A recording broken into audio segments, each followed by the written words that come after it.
Gotta do the Are We Live Yet dance. Dun, dun, dun, dun, dun, dun, dun, dun, dun, dun. Alright. Looks like everything's going.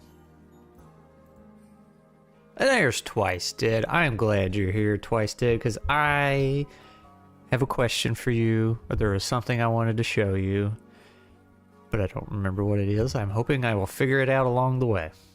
I just remember hoping that you would be here today. Blaze says dance, so we must be coming through. Alright, so Glenn, since you're here in the chat, I'm gonna call you out for a minute. Have you gotten a chance yet to look over Adventuring Family? I'll poke Wes later. I've been circling it around to some other people in your field, you know, brain people, smart people who do things, so it's getting around. But anyway, we're here. Old man forgetting things? Yeah, it's bad.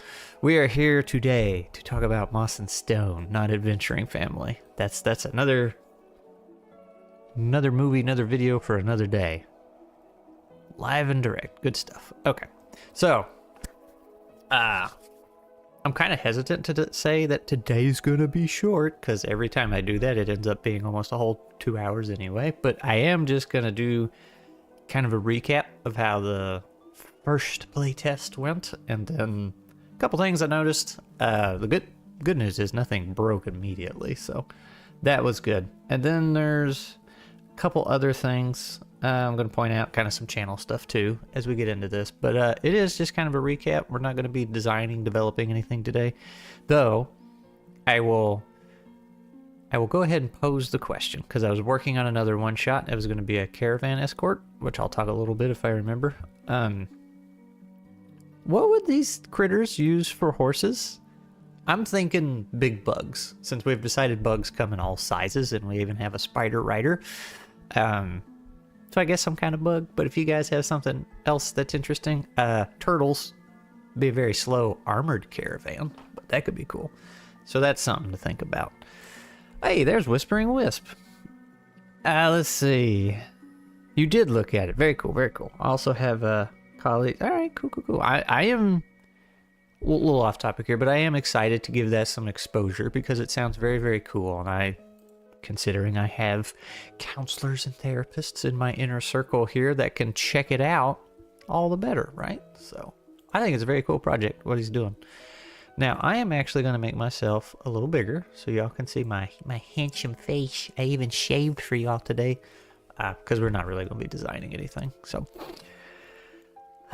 geese for the fierce. Ooh. So, courtesy of Twice Dead, we do have a location in the world. I have it written down. I forgot what it was called. It's some kind of tree that we decided to make it a flight school, because birds are kind of their own faction in this. They can work with some of the critters, and then they can just eat some of the critters, but this one location was a flight school in a tree teaching birds to fly with riders, and they can be used for transporting stuff or scouting, you know, whatever.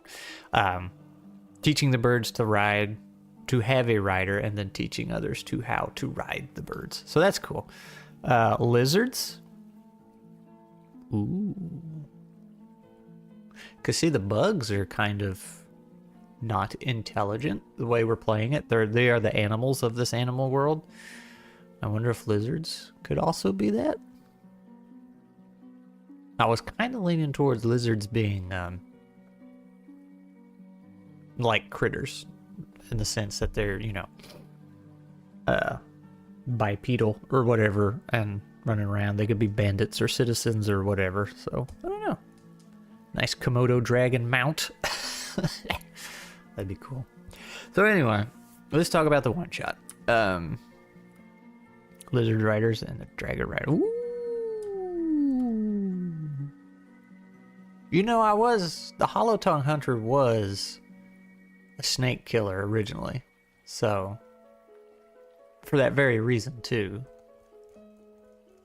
Moss for night fighting. Ooh. That might be something the Bugmaster could do. Anyway, while y'all are spitballing. So the one shot, it was Mustache, Dave from Grimwood, and Glee. In fact, we had a fourth one, didn't we? Sage from Zellerin. So Mustache tried to make a super powerful character, so he went with the Beetle Buster, which is you have a companion in quotes, but you both move and do things at the same time. So you can get in multiple attacks in one go, but you also take multiple strikes when you get hit. It's for each die that passes. So you can put a lot out, but you can also take a lot pretty fast. And then he tried to pick the inclination that let him hit everything around him. I don't think that got out of hand. Balance-wise, it seemed fine, because like I said, he could take multiple hits too and go down super fast. But the problem there was just, oh my gosh, that is a lot of rolling. And it's kind of hard to keep up with. So that might need a little tweaking. I'm not convinced yet. Glee played a medic, which is a very cool character. She got to be a stoat. Which takes me to, because the stoat has a perk for the predator system, which was the big thing I was curious to see how it would work. We didn't have a lot of multiple enemies though, but yeah, I don't think... Yeah, that's the thing. You guys only had one fight that was a group. Be a minion buster. Favorite aerial bug mount would have to be the dragonfly. It is pretty cool. I think we're all too big for that, but I guess we could have big ones? Question mark? Anyway, the predator system was the big thing to check, and this is why I really want to test with a group who has played EZD6 and then play with a group who has never played EZD6, because the predator system kind of flips a certain aspect of EZD6, because EZD6 initiative normally players go first every time. There's just no initiative. Don't think about it. Got in a fight, start swinging. Unless special occasions you get surprised or something, but 99% of the time players are going first. So with the predator system, it's like a faux initiative almost. That's what I'm going to call it for now. The predator system is you roll your predator rating against the enemy's predator rating, which is basically a contested magic from EZD6. And that determines which side goes first. But it also gives you, if you win, it gives you access to extra abilities. And if you lose, then not only do you not go first, you cannot use any karma. And I really like that, because it makes fights swingy in a good way. Normally I'm against swinginess, but like, it needs more testing, but I like the way it went, and that kind of tripped people at first. The group that was very familiar with EZD6, it kind of tripped them because they just weren't used to it. It was like, oh wait, we got to roll each round. But I think about half Mustache, you can correct me if I'm wrong, about halfway through, they were kind of like, yeah, I got this, and they were figuring it out. Yeah, actually, Twice Dead, let me just open it up here. I got it somewhere. Let's see. Not that. Moss and Stone. The Feathered Oak? Yep. The Feathered Oak. That's what it was. Alright, so yeah, the Predator system. That's why I want to see how it works with a group who's never played EZD6. Let's see if it just flows with it easily. Now, I will say, every game of EZD6 I've played, even the ones with Scotty himself, we are bad at remembering to give ourselves karma whenever we fail a roll. I think because of the way the Predator system works is a lot of times you're not getting karma or being able to use karma, because if you lose a Predator roll, you can't do that. We were forgetting even more. That might be a downside of it, but again, balance-wise, it was working. So, and this is, Dave pointed this out, or we discovered, the enemies were rolling a higher Predator rating most times, so the party lost most of the Predator rolls, and not just because the enemy had more dice than they did. It's Dave was the predator of the party, and he was rolling very, very, very poorly that night. So it was very unfortunate, but I went and looked anyway because it got me curious. And let's see, I have it. Mosh and Stern, my little spreadsheet. Can I just take this and we will, excuse me. Let me put it where y'all can see it. Because, you know, I want to keep my handsome face in there. All right, so this is what I was looking at. And some of these are a little weird, like the stoat has a +2, but it's in parentheses. That's because the stoat gives a +2 if you're the one initiating combat, but only on the first round. And most of the fights in the one shot, like, they weren't initiating it, so I was like, you know, usually you're adventuring and you stumble across something that wants to attack you. It's not a surprise attack, but you're not initiating it. So that one might just need to be flat. Instead of, if you're the one initiating, it might just be, unless you're surprised. Or sneak attack, you know, add +2 for the first round.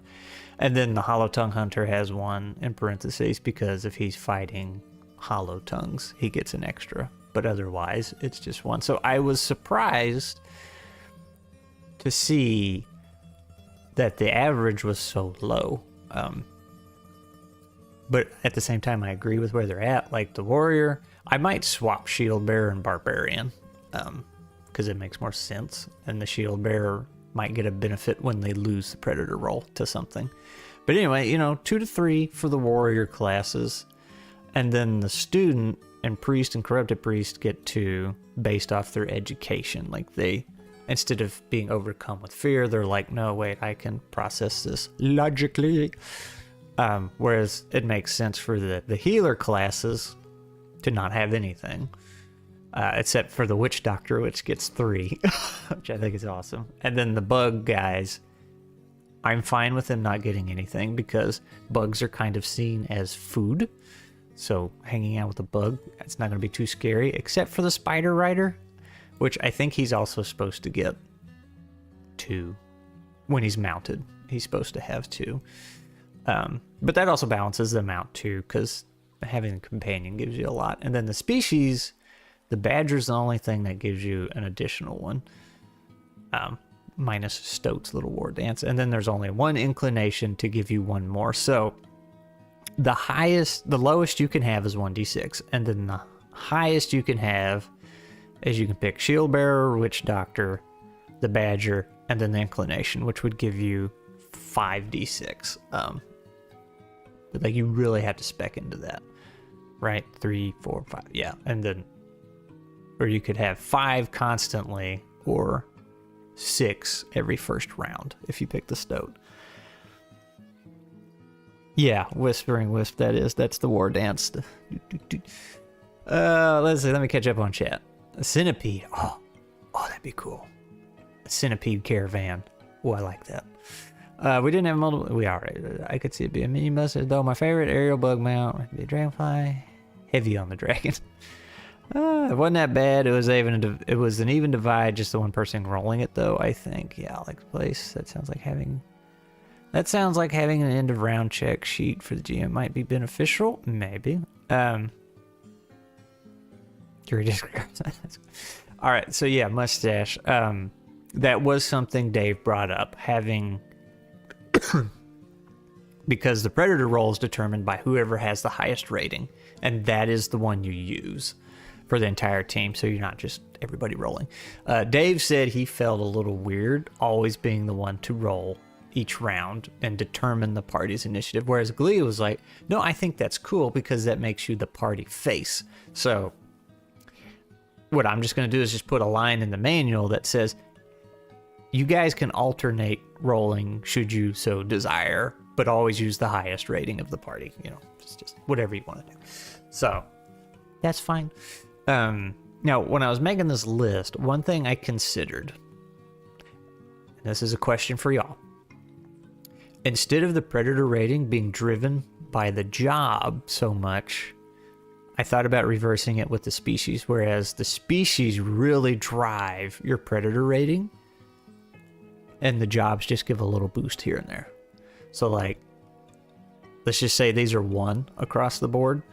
The badger might have like 3 or 4 predator rating, and you know, mouse would have 1, hedgehog might have 1, whereas the stoat would have a 3 or something, because it's like, what's this little creature? It's like, yeah, but he's deadly. So I don't know about that one, because I worry that will kind of push people to pick certain species instead of what they want to pick. They'll see that predator rating and be like, ooh, you know, like I want the high predator rating, even though it's like I wanted to be a squirrel, but badger has this big beefy predator rating, so might not do that. Probably won't do that, but I was considering it.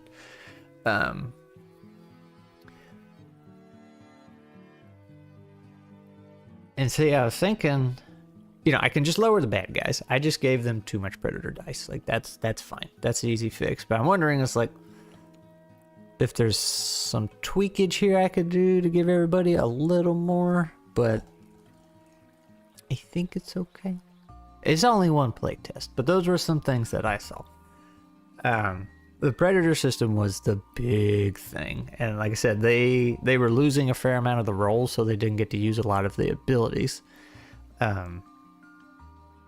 So I didn't get to see how well balanced those were, because mustache, I'm pretty sure there was one that pairs very well with Beetle Buster, so you could have been even stronger. Although the charge one was pretty good. Alright, so going through my list here. 1 player always rolling. Yeah, we talked that. And of course, some of the writing in the manual, big air quotes there, there were some bits that needed more clarity, but considering this is a mock-up, no editing, no nothing, 100% expected. If anything, it performed better than expected. Oh hey, speaking of squirrels, there's one by my window. Hello. You looking for peanuts? I'm sorry, man. I ran out. You gotta go to the store. Beetle Buster needs more testing. Already said that. You assume it's all D6s, so die size readice is not valuable. Yeah, it's all D6s. So the predator rating is basically contested magic and easy D6, which is roll all your D6s and then pick the highest. So long as you meet or beat what the enemy rolls, you win. So like if the enemy rolled a 6, it can't. That's a 6. If the enemy rolls a 6, then if you also roll a 6, you will win. Well, the other thing we talked about was the feeling of predators rolling highs may be good, but putting in that every round you lose gives you another dice to roll next time. But yes. That was a very good balance idea, but I don't remember if we actually talked about it or not, but that was another thing to track. And when you have to start tracking things, I'm just like, so like nuts, for example, the challenge dice are, I think, a wonderful mechanic and do very, very well at their job, but I hate keeping up with them. So later, Glenn. You've never played Easy D6? Sorry if I like that. Oh, that's fine. That's fine. I can try and explain it along the way. So, it's pretty simple. But if mustache, there was something about some cushion. And I couldn't think. I still can't think of what the name is for it is, because like video games will have it when you have like random.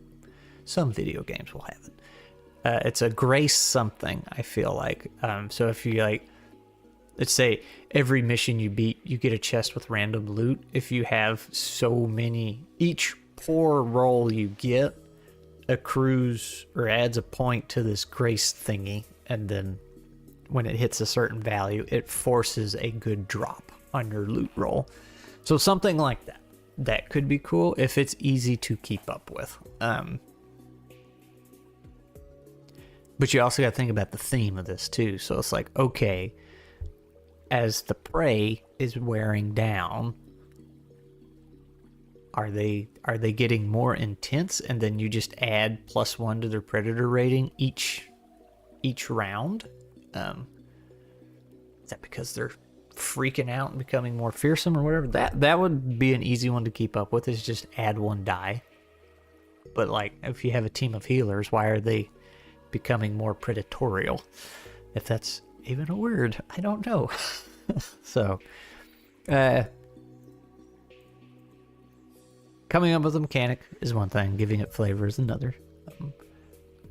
But that is definitely something that needs more testing, and I'm working on another one shot that will be more level.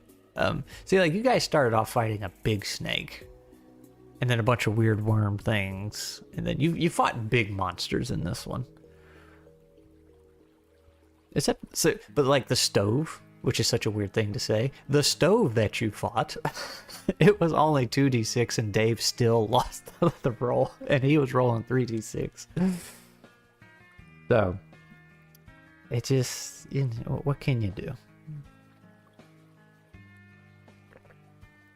All right, what would you use as critter, or what would the critters use as horses? We already talked about that. All right, so, I remember. Twice Dead, if you're still here, speak up in the chat. If not, I'll hang on to this for later.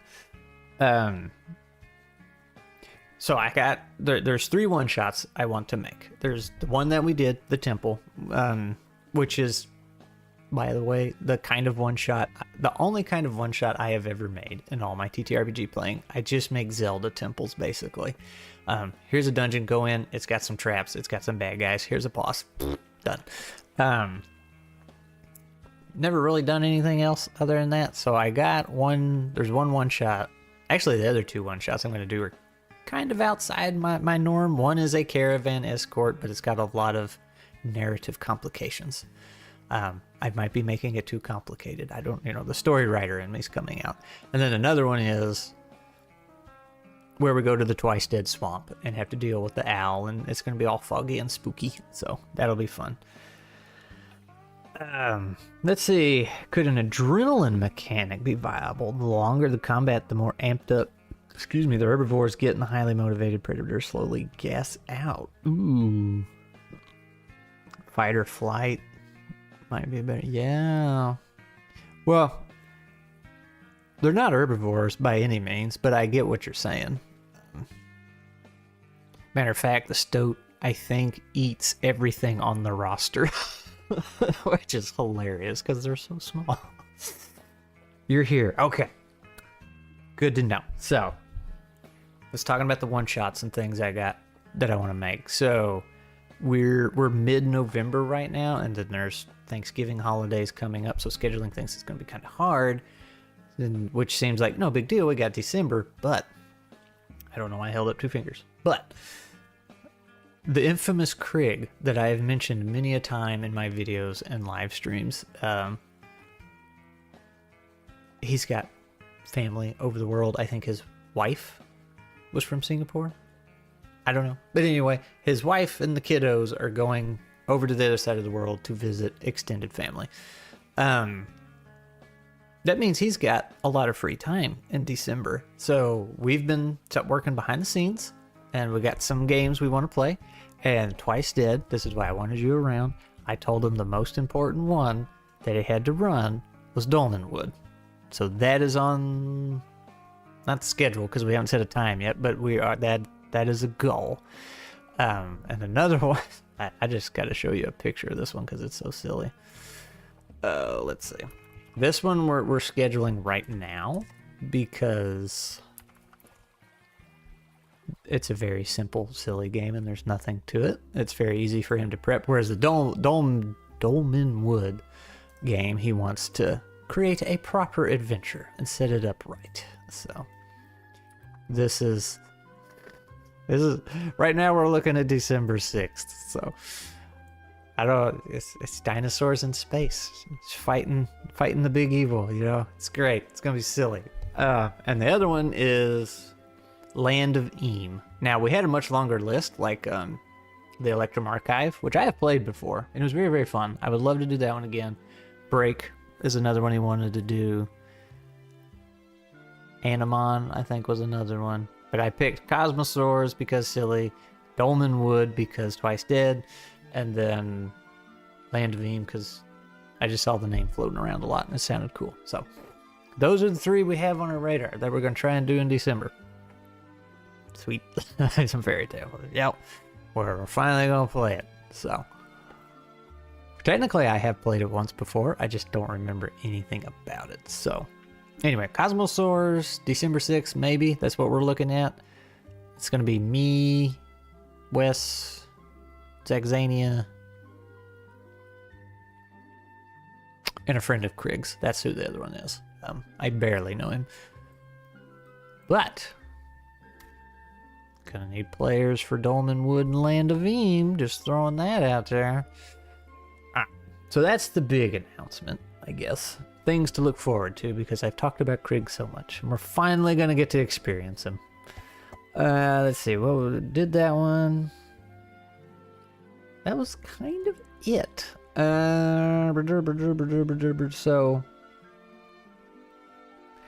as far as streams go, like I started to cancel this one because it's like, well, I don't have anything to show. I'm not working on it. But I was like, well, I guess I can talk about how the one shot went. So moving forward, unless something changes, like we're getting into the game and then we realize, oh no, the predator system is entirely broken. What do we do? Then I will come back to the whiteboard and we'll do some designing and brainstorming.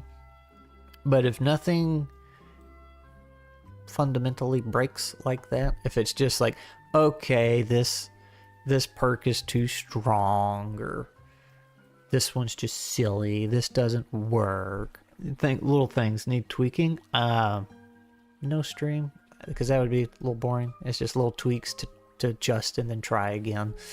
So, but I also kind of don't want to let it die out because it seems like people have been enjoying the little updates. So I don't know. I can't think of a reason to stream every week unless I just have a little something to share. But also because the holidays and the Krig games are coming up, there probably won't be a lot of Moss and Stone testing. Technically I could stream me making the maps and stuff. Like, let's see, I'll just show you right now. Where is... Gasp. I thought I had it in here. Oh no. Well, we can just add it real quick. Add existing dungeon draft. Looky there. Bonk. I hid my face. You have to see my face. I'm vain and conceited that way. Alright. So this is just what I did last night. I was hanging out in a voice chat with Blaze because he was staying up entirely too late.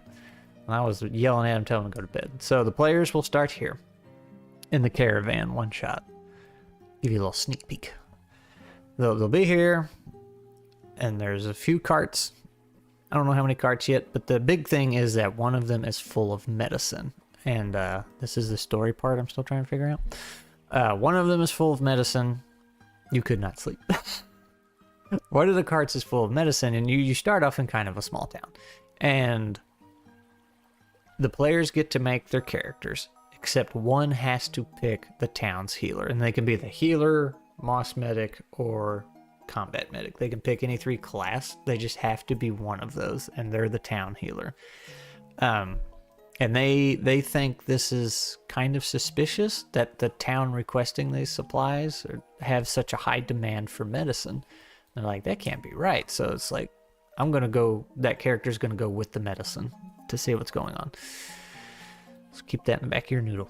So I'm thinking they start here, you plant that seed that something's kind of weird, but other than that, typical caravan escort, and let the players like, hey, is there any modifications you want to make to these carts before you head out? Nothing crazy, but a little extra something you want to bring or what have you. So you do that, you set out, and then since you start in a safe zone, you get all your tinker tools and stuff for this one. So anyway, you'll be coming through here, and then about right here, the ground's just gonna give out, like sinkhole, and it's gonna be right under the medicine cart. It's gonna collapse because badgers and moles dug out under there intentionally to capture it. And you know, then the bandits come out here, except no guns, so I guess crossbows, bows and arrows. So they'll be doing that, and you will hear one of them say, "We gotta get the meds for Martha's toast. You know, Martha's dead if she don't get her meds." And you're, you know, very TFE's river crossing, right? The typical caravan thing. You know, you're duking it out, trying to save your caravan, but like the bandits, air quotes, bandits are going hard for the medicine. Like they're ignoring the food and everything else that's on these carts. During this scuffle, some really nasty birds show up. Again, very TFE river crossing, right? When the blood oilers show up, except it's birds. So the birds are gonna swoop in and grab the bandit leader, who was like, "We gotta get the whatever, the medicine, or else Martha's toast." You know, he's gonna grab him, and he's getting hauled away by the bird. You know, he's gonna be like, "Get the meds to Martha and tell her I love her," and kills her. Big spoilers, I know. So that will hopefully tell the players, wait a minute. They're gonna be like, okay, the shipment already seemed weird, and these bandits seem to have somebody that they really care about. I'm even thinking about, and like I said, these are just ideas I had this morning, story-wise.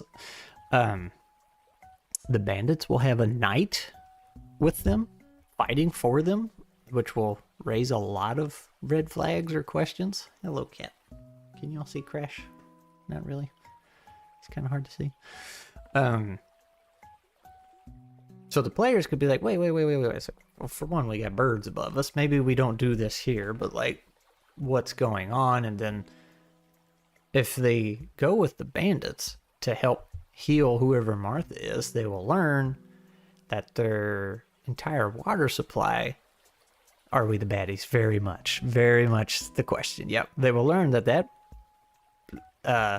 settlement's water supply was poisoned and everybody got sick, and their town's healer used up all the medicine on everybody else and didn't use any on them. So now they're super sick. But the town healer is also like kind of the town mom too. So, and then what I'd like to do, and these are the dots I got to connect. Like I said, very scattered right now. The settlement that wanted the meds set that up and then sold that information to that poison settlement just to take their money. They did not think they'd stood a fighting chance against the caravan. And like, somebody's double dipping. Like, they're selling bad, or technically good information. They're selling information to the settlement, and they might have even been the one that poisoned it because they just wanted to do away with it or something. Like I said, this was just ideas I was jotting down this morning, so it's probably going to be too convoluted for a one shot, but you could definitely have your "are we the baddies" moment.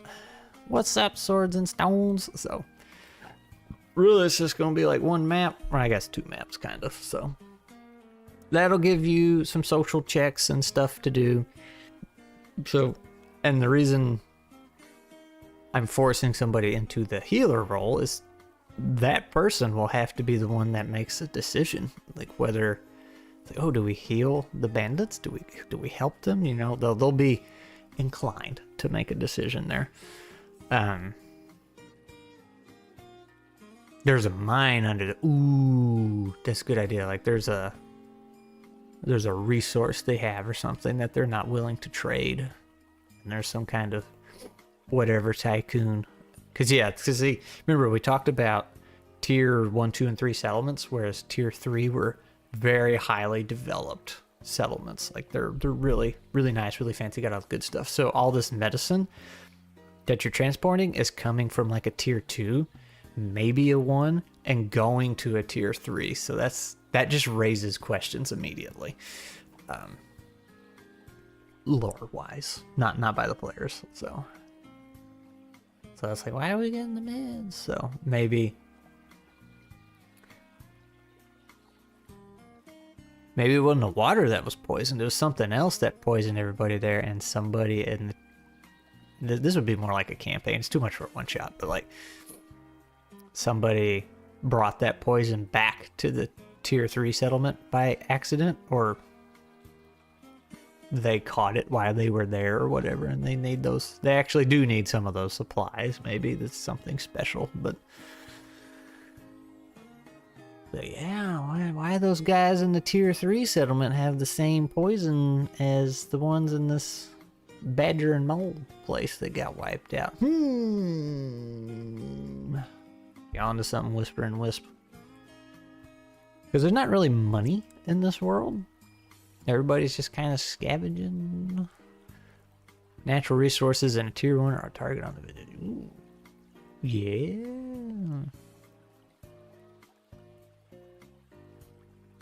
Yeah, maybe they control a good water source or something, so you wouldn't want to poison the water. Just sitting on a ton of ore or something. If the town is poisoned, then making 2 fort like could work. Lead poisoning, making some animals really dumb, but endear. Could, yeah. So that's the idea. That's what I was getting at. It like, okay, yeah, it's gonna be mostly combat, but then there's gonna be some decision making they gotta do too, and some moral choices. And at the beginning, when they're prepping their carts, there's gonna be a couple NPCs they can interact with, and one's gonna be like rough and tough mouse warrior who thinks all this sounds fishy, but he's gonna opt to stay back. But if they pass a social check or something, maybe they can convince him to go with them and get a little extra support. Maybe even a magic resource part of my life. Oh, no. You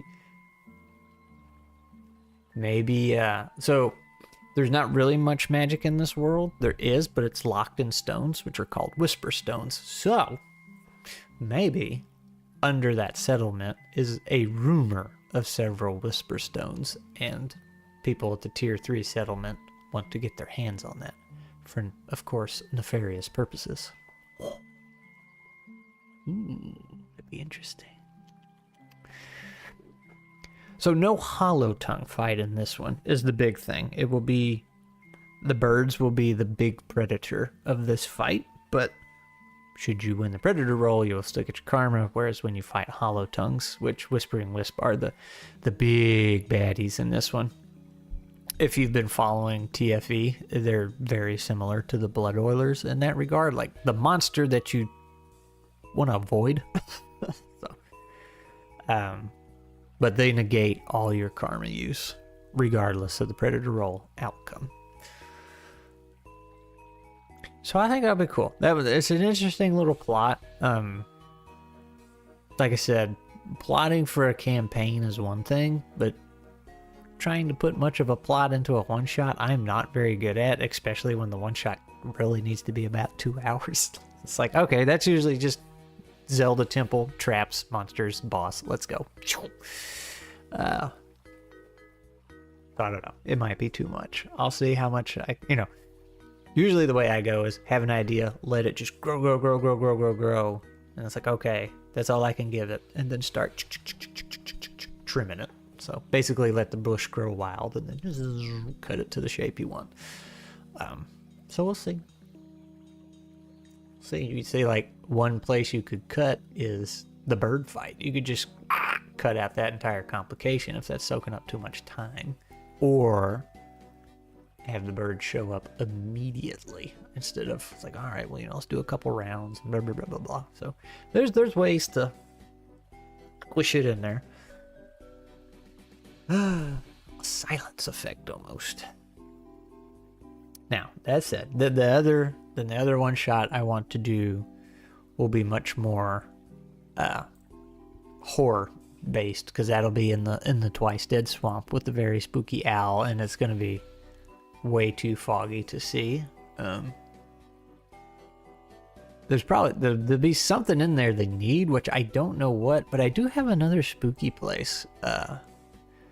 You were here for this Twice Dead when we came up with it.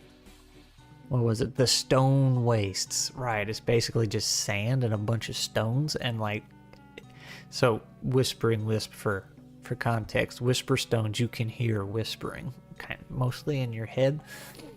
But when you go to the stone waste, it's like that's all you can hear, and none of these stones are actually whisper stones. So it just messes with you. And the hollow tongues, which are the big baddies, also do the same whisper thing. You can't tell the difference unless you're a rabbit. So there will be a hollow tongue wandering around the stone wastes, and you can't tell which way he's coming from because all the other whispers of the whisper stones are messing you up. So that one could be, you go in there and try and find somebody. I guess you could do that with the Twice Dead Swamp too, though. Because I'll scoop somebody up and you're like, he might still be alive. Probably not, but let's go check it out anyway. So we'll see. Could be that the settlement mayors are siblings. Siblings. It can be simplified to rivalry taken too far. The resource may make the plot too heavy for a one-shot. Could.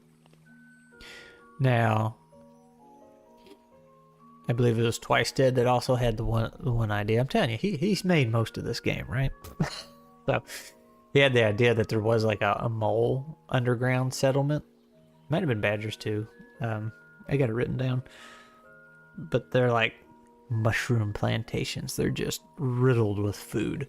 So maybe the tier 3 settlement is whatever their food supply has been poisoned, corrupted, whatever. Maybe birds took it. I don't know. And then they're like, well, we're just going to go take all of this settlement's mushrooms, food. We're going to, but we don't want to deal with badgers and moles for whatever reason. So like, but we want their territory. Might be trade routes run by rabbit wilderness guides, kind of like Sherpa. Hey, Wisp, where were you when we were doing the world building? You could have, you're just spitting ideas out. Look at you. See you here. Let me pull it up. You missed this one. High dungeon draft.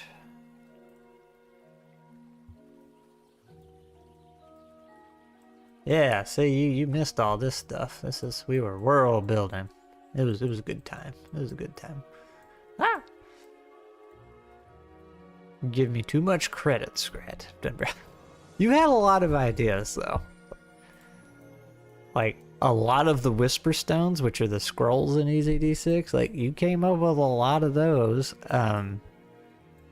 You had a lot of fun areas. The lore, like, you could just spit out. So, it's been good. I feel like my notes have parentheses Twice Dead Mage next to a lot of them. I think I got... Yeah, see, here you go. 1, 2, 3, 4. Oh, no, that's not you. That's you. 4, 5, 6. Look at all those. Look at those. Anyway. Go back to my spreadsheet over here. Life has been eating you alive. You need to learn dungeon draft so bad. You're like, oh, dude, it's super easy. That's why I like it. It's not complicated. You learn to do some shenanigans here and there to kind of force things to work, but super easy. I will say, try not to use assets, and then I'm going to show you how many asset packs I use. But these are what I have a bunch. The like Scronts asset packs, they're pretty small, which is why there's so many of them. They're very good. They match the dungeon draft style. And then I have things for like cyberpunk packs, but I see a lot of people get really carried away with the asset packs, and then they have, thousands of assets. It's like, you don't need that many. I don't think anyway. I mean, some people might enjoy the super high def map. I don't know. I like the, I don't know what you call it. I don't want to say low quality, because like, still work. There's quality work here, but like it's low texture or whatever. It's just a simple rock. Put it in. And then you can kind of, when it has less detail, you can use it for different things. Like, this is probably my favorite trick just because it's so funny and stupid. So like, here's a wall. Maybe. Here's a wall. So let's say that's in a house.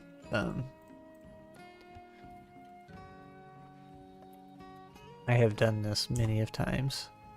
Take a spoon, because it has so little detail to it. Boom, you got a lever in the wall. Genius. I have also used, this is apparently a spider egg. I've used that as, because you can change the color on this one. I have used it as loaves of bread. I have used it as rolls of cloth. I don't think I've ever used it as a spider egg. So, I was just saying, the low detail you can kind of finagle and do silly things with, because, you know, when players come in, you set the scene, and if they just saw this, they might think that's a lever, but I can just say, oh yeah, it's a lever on the wall, and they'll be like, oh yeah, that totally looks like a lever in the wall. Printer friendly. Yeah, there you go. More hand-drawn line work. Yeah. Yeah, and I think it's kind of, I guess, cozy looking is the right term. Just the simpler style instead of the, 4K ultra resolution. Simplicity is versatility. Simple is best. I agree. Because see, if you go Google Dungeon Draft Asset Pack, it always takes you to Forgotten Kingdoms or Lost Kingdoms or something like that. There's this Patreon that has a bazillion assets. And you can sign up, and a lot of people at Reddit will point you to that too. And they'll be like, oh, it's great.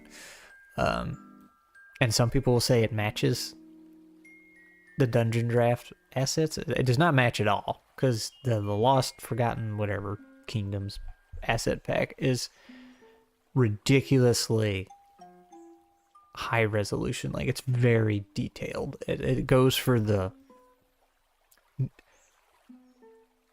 I don't guess realistic look, but significantly more real than this. But it's very, very detailed, and I don't like the way that looks for a tabletop map. But my big gripe about them was their asset packs were bloated to Kingdom Come. So, because I signed up for their Patreon, did the 1 month thing, got all the packs, and tried them out. And we're talking gigs of assets. And it would take Foundry forever to load. Just so long. Not Foundry. Dungeon Draft. It would take Dungeon Draft forever to load, because it was bringing in a bazillion assets. And so many of the assets were redundant. Like, it was the same thing over and over and over and over. Like, one thing they did, and I could never understand why. I'll try and find an example here.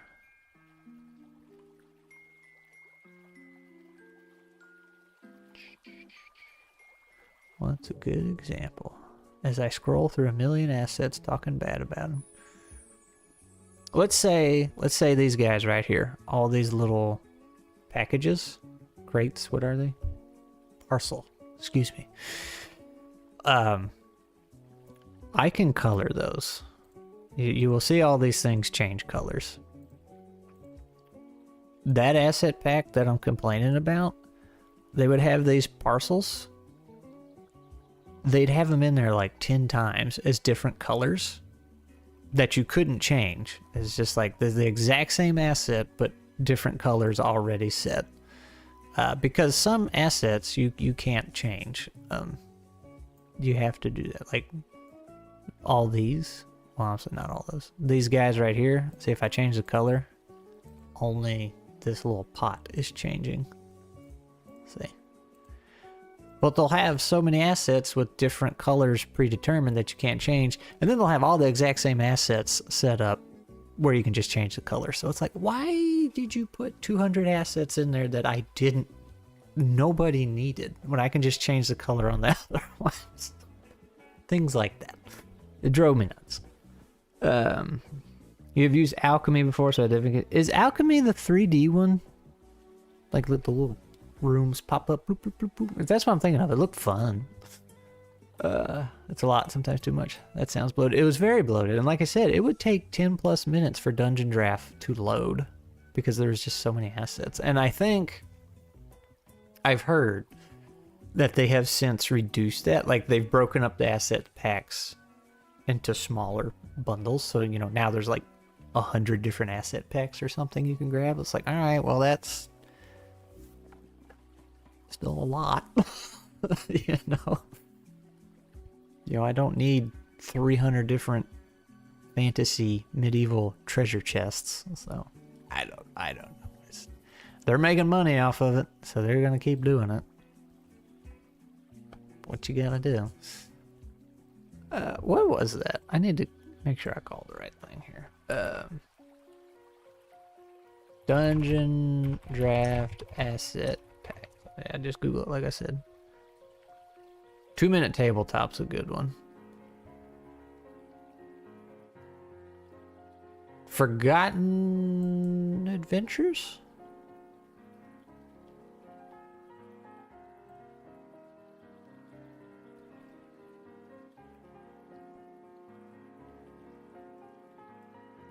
Was it that one?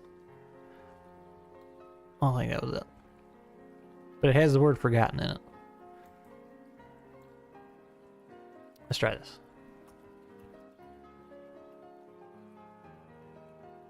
I thought it was like a Lost Kingdom or something.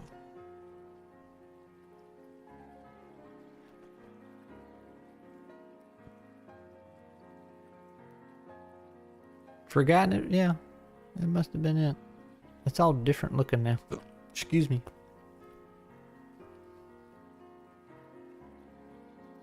Let me go back to that one. Forgotten Adventures. Is this Patreon? Is this what Patreon looks like now?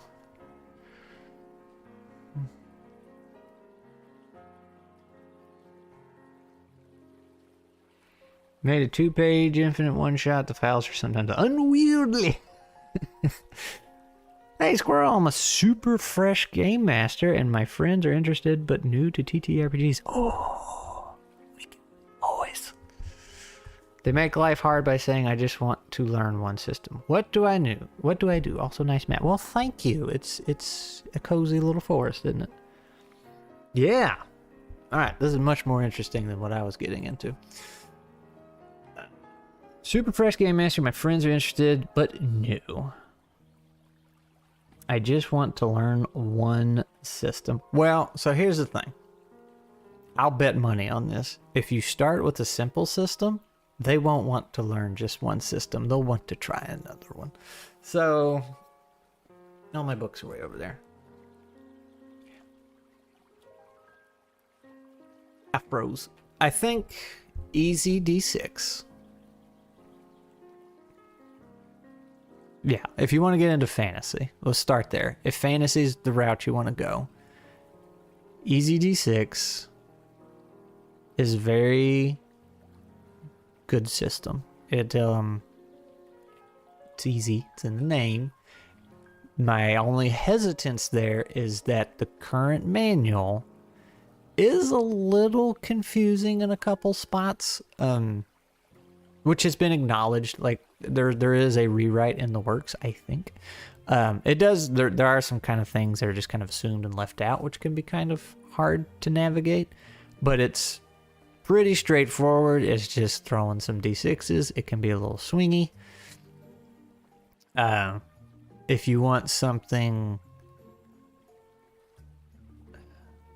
easier for the players, like they're going to be a lot less likely to die, Tricube Tales. It does not have a setting at all. You can use it wherever, whenever, how you want. My friend is the I'll play anything kind of guy who's making it hard to look for something because he doesn't know what he wants. Tricube. Hey, Whispering Wisp, we're on the same page. Never played Easy D6. That's a Runehammer game, right? Yeah, well, GM Scotty made it. Runehammer published it, right? That's how that works. It's super fun. That's actually the Moss and Stone. That's what that's for, is Easy D6. We did TriCube. It was fun and kept it. Okay, good. All right. So that's good. That was the other thing I was going to say. With TriCube's free. You can just go grab it. You could play Nuts. That's also free. I made that, in case you didn't know. I'm trying to think. I got to go through my mental library here. The simple ones.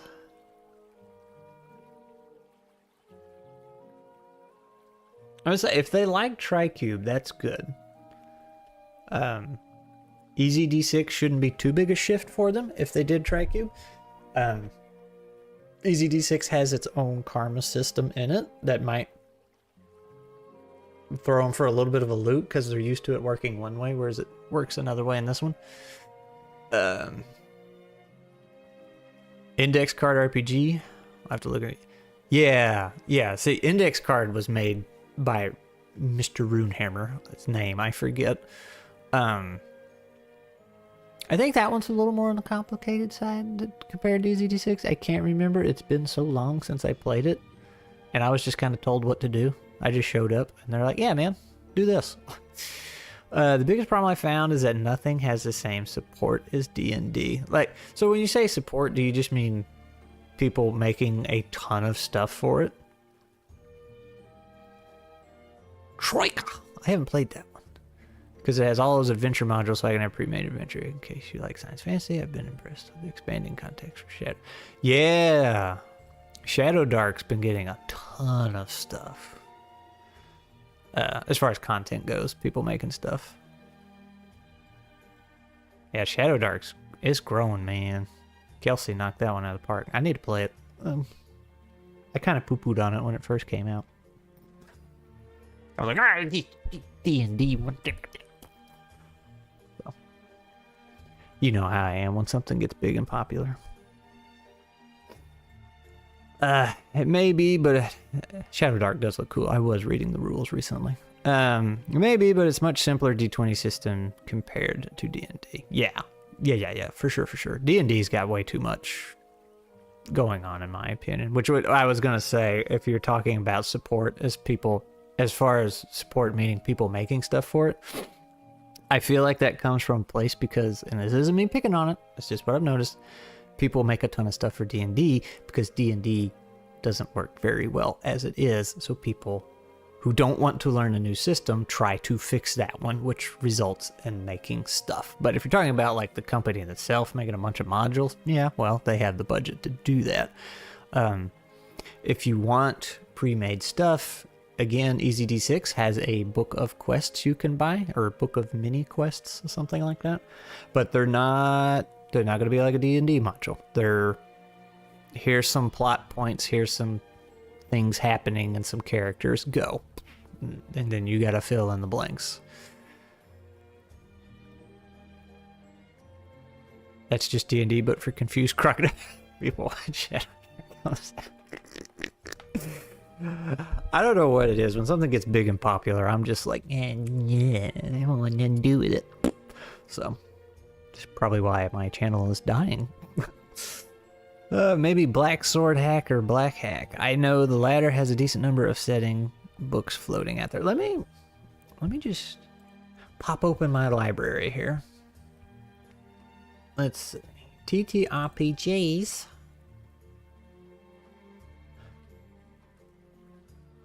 Ironbound. That's a D12. It's definitely got more crunch than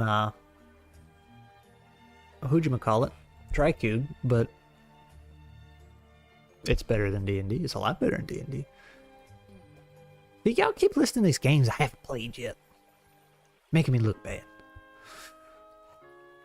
My to-play list is so long. Let's see. Official material. Advanced Tiny Dungeons. I haven't done that one. Adventurous. So I liked Adventurous. If you're still here and listening to me ramble, what was your name? Kingding? Kingding? Adventurous is meant for new players. It's meant to get people into the hobby. It's not a... You can play it long term, but ultimately its design was to pull people into this hobby. both GMs and players. So like it is set up. I mean, obviously you can GM it however you want, but it is set up in such a way where like you as the GM don't have to make many decisions. Like even when you're running bad guys, they just have a little D6 roll table. You can do things to determine what attack they do and stuff. There's a handful of classes people can play, but the way it works is you will level up multiple times probably during one shot, like one session. The idea is to just give you that experience and, you know, whet the appetite. And I've played it multiple times. I think it's super fun. That's a great way to introduce people. At this point, I'm just looking for a game with enough pre-made adventures until I'm comfortable crafting my own stuff. Prep is a nightmare. Well, it can be. The first, I feel like Into the Odd would be good for new players. Yeah. Prep can be a struggle. World Without Number. So the first couple games you prep for, you're going to over prep by so much. You know, you're going to make all this stuff and then the players are going to go the other direction and ignore everything entirely. That's just what happens. As you do it more, you'll learn like, oh, here's just, like I was saying about the Easy D6 Book of Quests, it's just like, yep, here's some basic plot points, here's some points of interest and a couple NPCs, go. Pretty simple. Let's say, hey, I have Carrot. Oh. Conan 2D20, I don't know anything about that one. I'm going to ignore Daggerheart. Not Dim Day Red. Hey, there's Dolmenwood.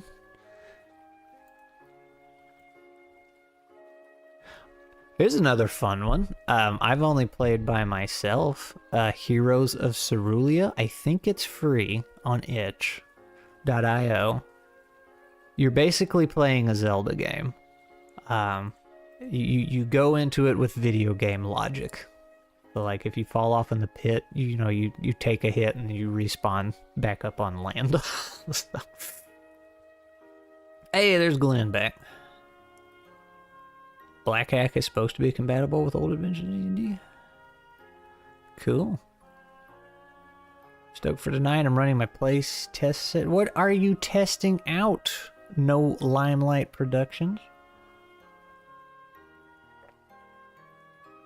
What do you mean what's with the music? It was here last time you were here. Did you not hear it? Or are you not hearing it now? ICRPG, we talked about that. Indominant. What was Indominant? That's the superhero one. That one's super complicated. Not that one. Ironbound. Ironbound's pretty cool. And not just because I know the guy. It's a pretty good system. I don't know this one. Masks. I didn't know I had masks. Mouse Ritter. If you want deadly. So, Mouse Ritter is a fun game, and it's very simple. Also free. Or pay what you want. So, if you like it, go back, give them some money. Mouse Ritter, you play as mice, obviously. But that plays in such a way that you're very expendable. Your character, you will die. But the idea is like when you die, you just bring in another mouse almost immediately. Like the GM is supposed to be like, oh yeah, there was a captive mouse over here. Conveniently, you can take control of that one. So, very fun.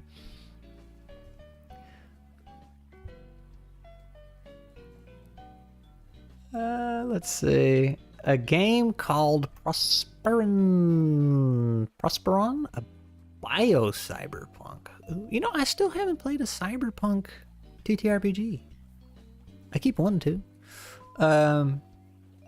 Is that your YouTube? No Limelight Productions, I'm assuming.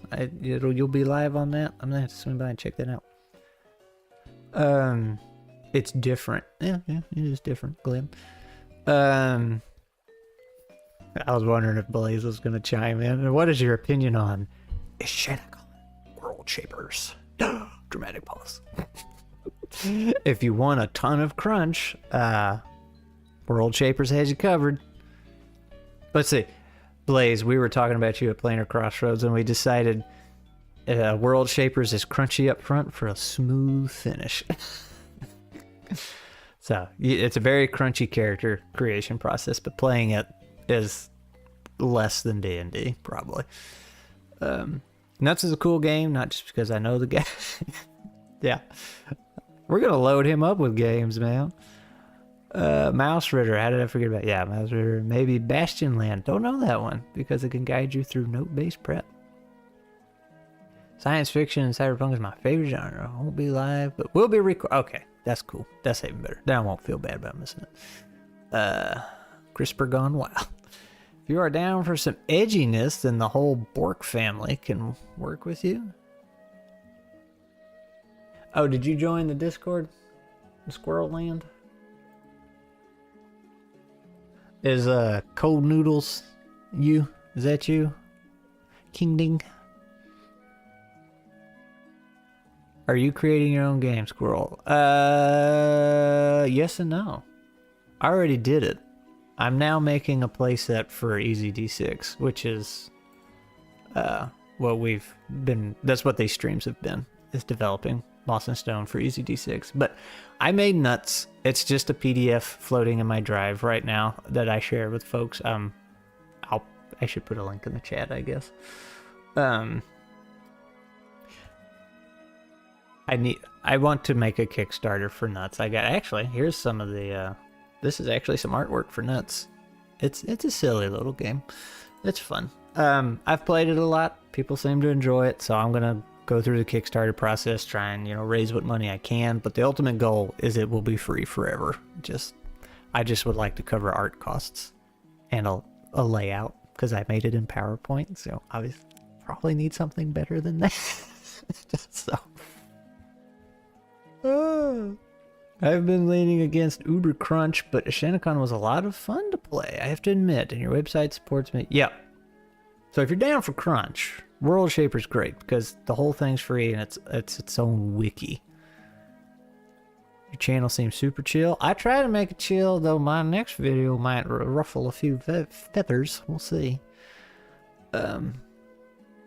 He has achieved some great creations via PowerPoint. I use PowerPoint way too much. I'd love to play in a Nuts session sometime, and I'm like, have you still not played a Nuts, Glim? Because that's terrible if so. Scariest feeling is showing people who aren't into TTRPG a TTRPG. That's true. You either get a new player or someone who doesn't get it. Also making your own game. Heck yeah.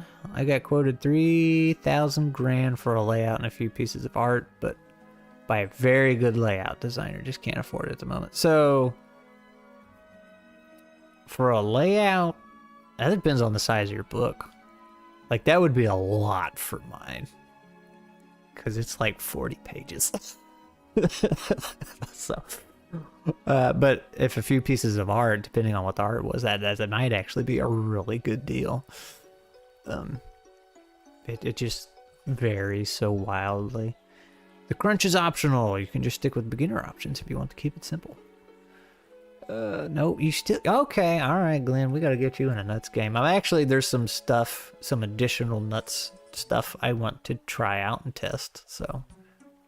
That's another thing that's on my radar that I want to do, but since we have Krig games coming up, a lot of people in the TTR community are designers as well. So I feel like everybody who ventures beyond D&D is making their own TTRPG. Now, how serious they are varies. Like, do they actually want to print and publish, or do they just want to, I just want to make it? Which is all Nuts was. I just wanted to see if I could make something, and then turns out people liked it, so I was like, oh, I guess I should do something with it. Just read and watched Nuts. All right. 3K. Yeah, that's what I said, right? 3,000? Yeah. 300. Okay, see, that's a lot. So that's pretty good price, I would say. That's a massive book you got going on. The spirit is willing, but the budget is weak. I've been struggling to find public domain art. That's TriCube used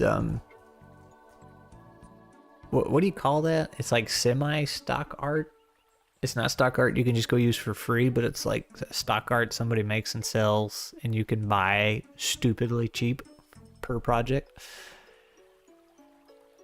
try a one-on-one game, like one game at. So me and Craig, that was something I forgot to mention. I haven't done that yet, but me and Craig are going to try to do that either this month or also in December. I think I'm gonna be the GM. Yeah, we're gonna play some nuts. I'll be the GM and he's gonna be the players, and then I think we're gonna reverse it on another system, and I'll be the player and he'll be the GM. But anyway, your 338 pages reminded me.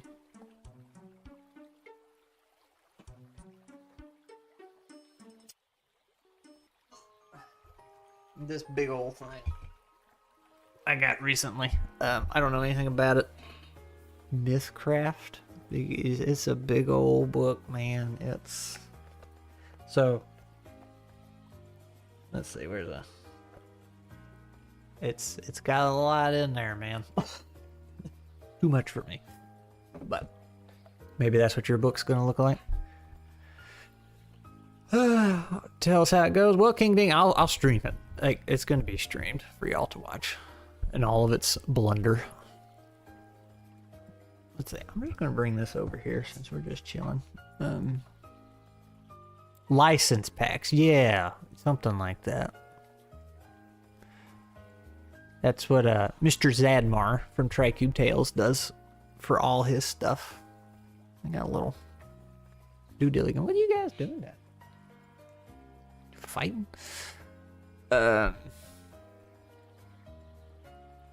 Waiting with my held breath for each new passing of the background cat.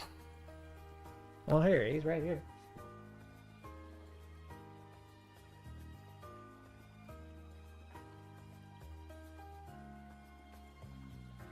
You want to say something?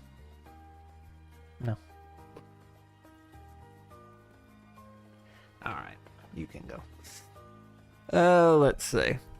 If when get Kickstarter backer kit, phase art will be definitely something I'd look to get funded. What is phase art? When you got mouse to feed, a mortgage, car notes, and everything else to build it, kind of hard to afford, mate. Boy, you telling me. I'd love to do a Kickstarter, but I don't have any experience in marketing or anything like that. So, let's see. Limelight. You said you're new here, right? So, I don't know if you've been following Tales from Elsewhere. He's another channel heavily based on design stuff.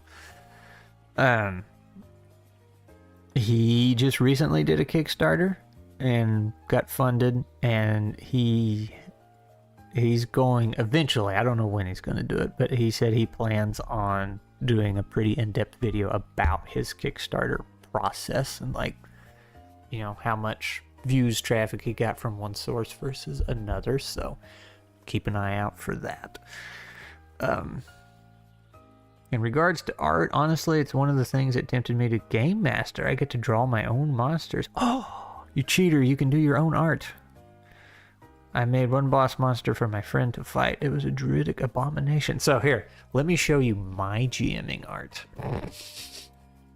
This is great. This is what I made for Moss and Stone. Look at them. They're so great. It's a bookworm. And a stove that comes to life. And bones. It was a very silly game. Where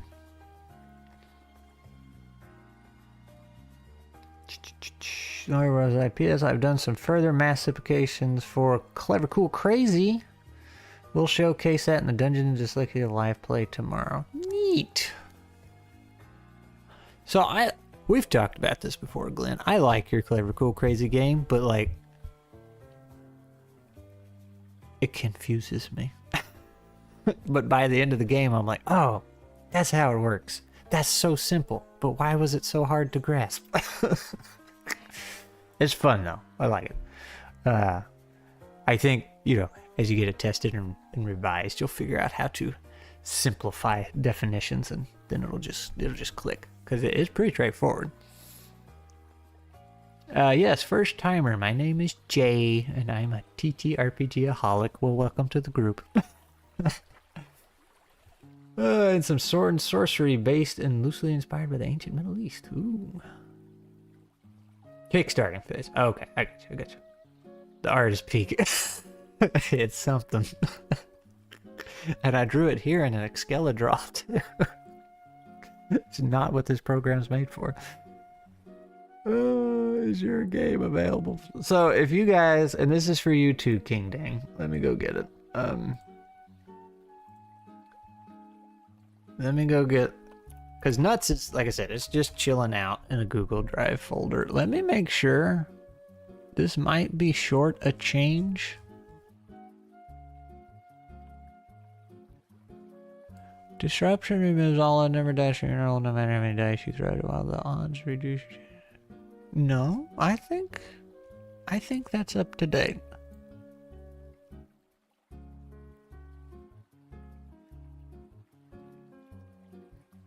Maybe. What was I changing in? Hang on, I want to give you a bad version. Yes! Version 11. Bazillion.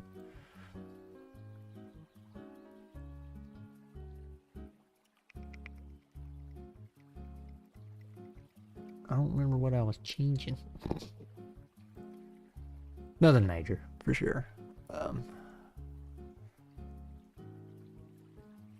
Alright, I did that. Shift. That is...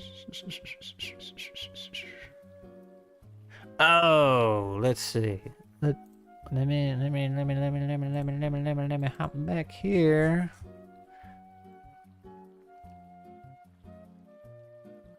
Nope, it's fixed on there. Okay. Well, never mind. I thought I had it figured out. So yeah, that's good to go. Let me just give you this link. That should work. Yep, if you want to go, like I said, for you too, King Ding, that's just what I made. That one plays a bit differently than most other TTRPGs. It's very loose. The GM has a lot of power and control in that one. It's a different way of GMing, so it might be great for you, it might not. Could be fun. Let's see.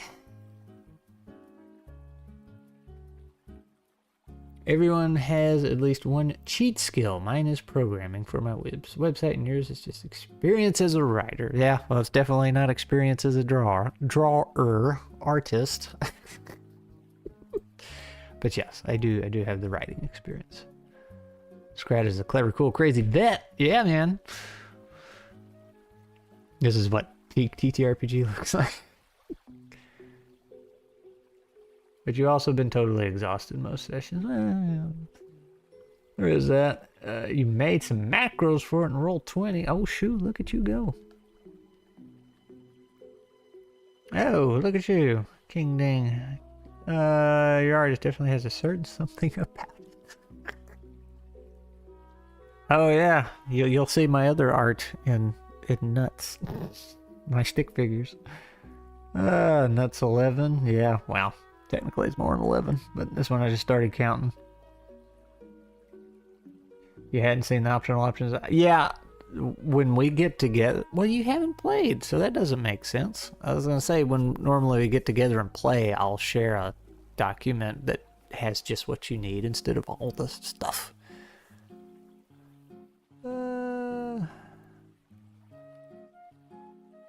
If you got a Discord, hit up Golden Noodles. Okay, so that was you. Alright, the King Ding has arrived. Let me make him member real quick.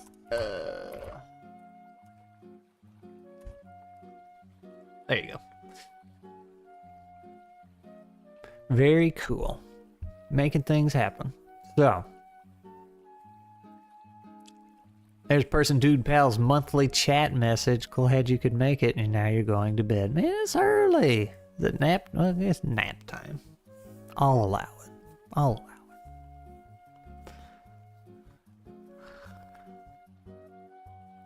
Also add a mimic to whatever you're making.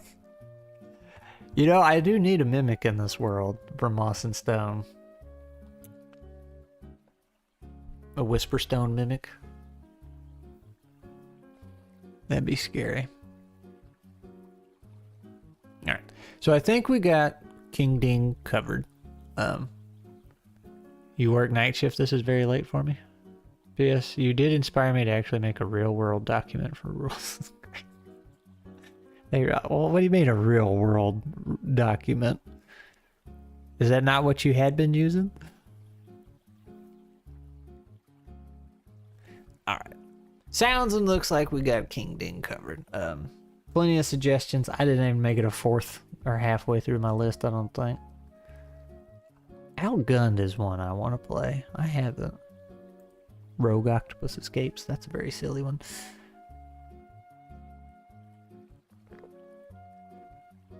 So, I have a very early version of this game called Sagas. Sagas. S-A-G-A-S. A nut mimic. Word. Oh, a real word document. I'm sorry, I thought that said real world document. I can read. You did. Okay. I'm with you now. So this game, Sagas. This guy hit me up when I was very early in my YouTube career. And he kept making the claim that it could play any setting. And I was like, okay, I don't believe that, but okay. He said it could do any setting, anything. Like it was just that modular, not modular, because Sagas stands for setting agnostic. Something. I forget what. But he was like, I challenge you to try and come up with a setting that it can't handle on this. I kind of disagree with it because it's like, okay, it can handle it if I make these modifications. Like if you tweak and move these things around, and it's like, okay, well that's not really handling, and I have to do the adjustments. If it can handle any setting, I wouldn't have to do anything. But I don't know. He was very proud of it. But man, that was last modified September 15th of 2023. So that was 2 years ago. And I still don't think. Let's go. Setting and genre agnostic system is what it stands for. Generic systems can more or less. Let's say that's the thing. It's like, I could make the same claim about nuts, but I'm never going to because one, it sounds pretentious. I just don't like the way it sounds. But like, if you tweak a thing here and there, yeah, nuts probably could. But if you're having to tweak things, for me as a designer, I don't think that's true to the statement of this system can handle any setting. Because for me, if it could, it would be plug and play. That is, it can handle anything to me. But that's just me. So anyway, I still don't think this is done. Like the Kickstarter happened. You can't tell when something was funded, can you? It just is last updated. Man, I ain't trying to poo-poo on the guy or nothing. It's just I got salesman vibes from him at first. So that's kind of why I've been keeping an eye on it to see if I was right. Let's see. Updates. Where is he at? October 16th. So that almost a month ago exactly. Hope you've been well, or at least better than I've been. I'm just recovering from a cold that had me bedridden longer than I care to admit, but now I'm on the mend. As mentioned in the previous updates, our current goal, I gotta load the rest of it, is to have Saga's core rulebook completed this fall.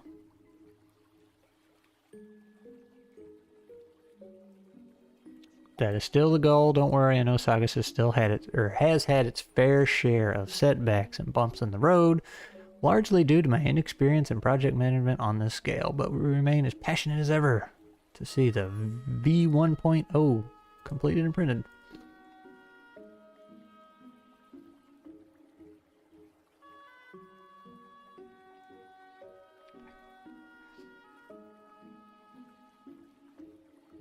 Okay. So I don't know if it's ever gonna be done or what, but it does not seem to be moving very fast.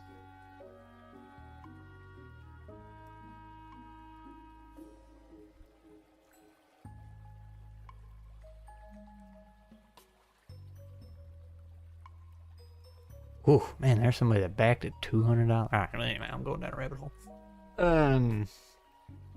What's going on in the chat here?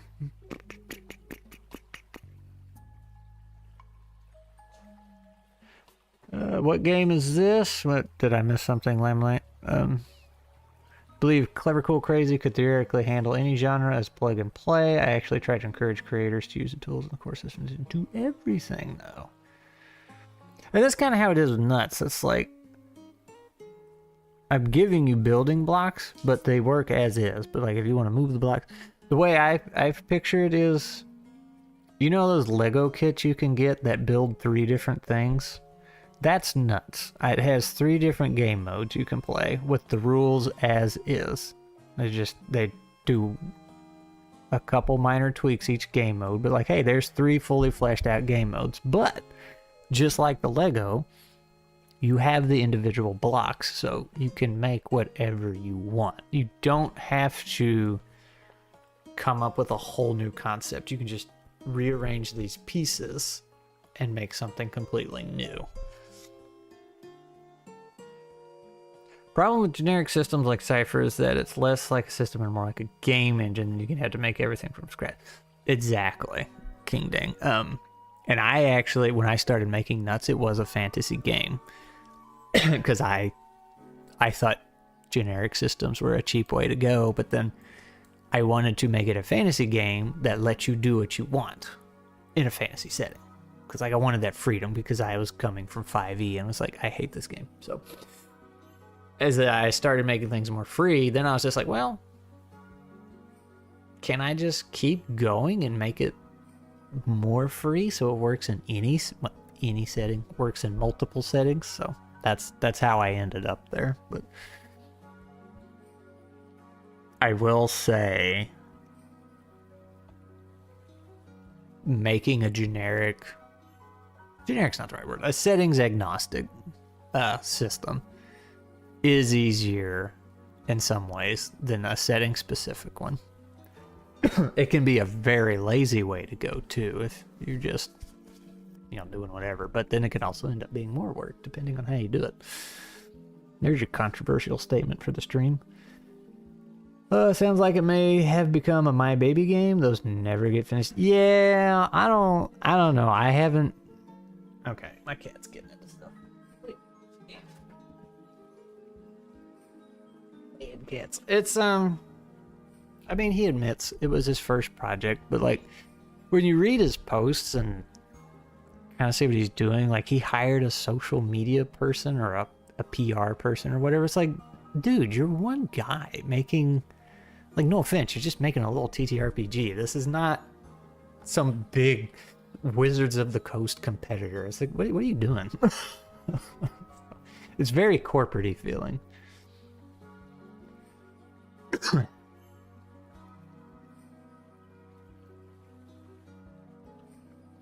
I do have a catch-all metaphysics category. If people want to basically homebrew some bespoke rules for fun or capture certain feelings, that works. You can't rush perfection. That's right.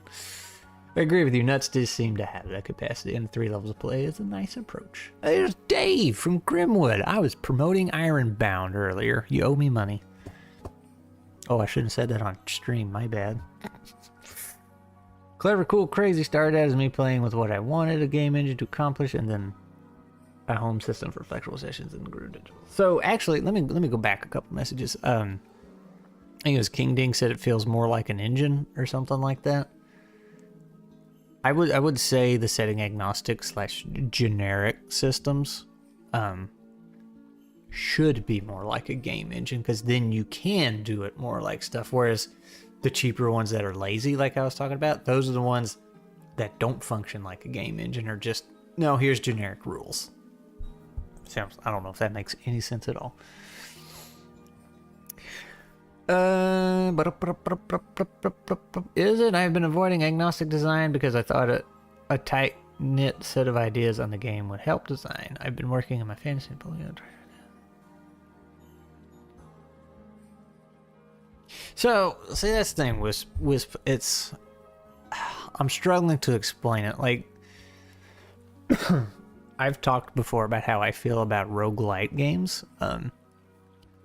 99% of them are trash, garbage, just the laziest thing a studio ever could have made because it is a very easy way to milk playtime. There are very good ones at the same time, but those take a lot of work. A roguelite is a easy way out, and my go-to example for that is Everspace. There's Everspace 1 and there's Everspace 2. Space game. Big surprise, I know. They had this vision of a big handcrafted experience that they wanted to do. Story, plot, worlds, handmade, all that good stuff, but they're like, we're a small studio of like 5 or whatever they had. We don't have the budget, so we're gonna take that and make a roguelite because that's significantly easier. So they did that. It was still Everspace 1, and it, you know, that's where they perfected all their controls and a lot of their mechanics. Made a bunch of money off of that, and then went and made Everspace 2, which was the first game they wanted to make. But that's just living proof. Yeah, roguelites are easier. It's just an easy way to go. There's going to be some game design students come in here and rip me a new one, I'm sure. But,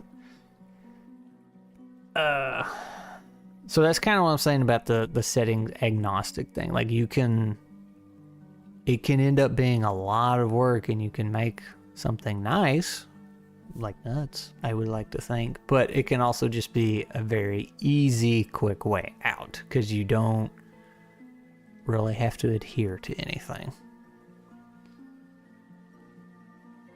You know, there is an art to being intentionally vague, and then sometimes people are just vague, and their stuff doesn't make sense. To add a lot of tools for settings for the game. Hey Dave, gotta run. Tag Grimwood. Game's your hit. Yeah, I'm surprised Grimwood's here. Figured he'd be at work. He should be at work. Watching you. Anyway, kind of went a bit longer than I meant to. I said this. Yeah, I told you.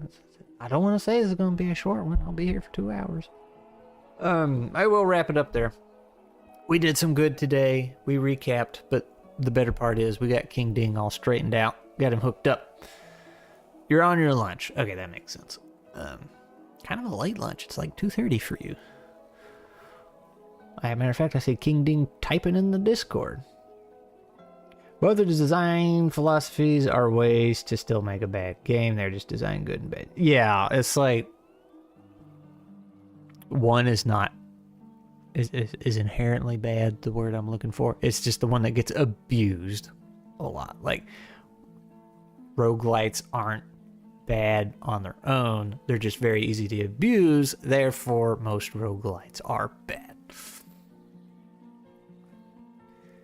Need to play some Grimwood games too. Yeah, man. Plaguebound, Ironbound, fun stuff. You can't buy a Plaguebound yet, though. It's not out yet. Crying shame. Crying shame.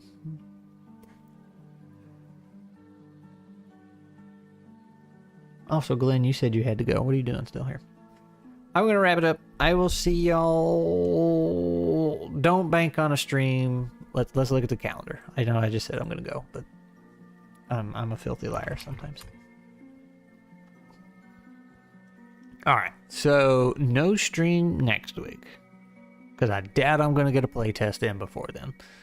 And then the week after that is Thanksgiving, so no stream then. So yeah, don't bank on a stream for a couple weeks. I will say, Black Friday, day after Thanksgiving, I am going to be I will be hosting a game, not running it. It will be on my channel.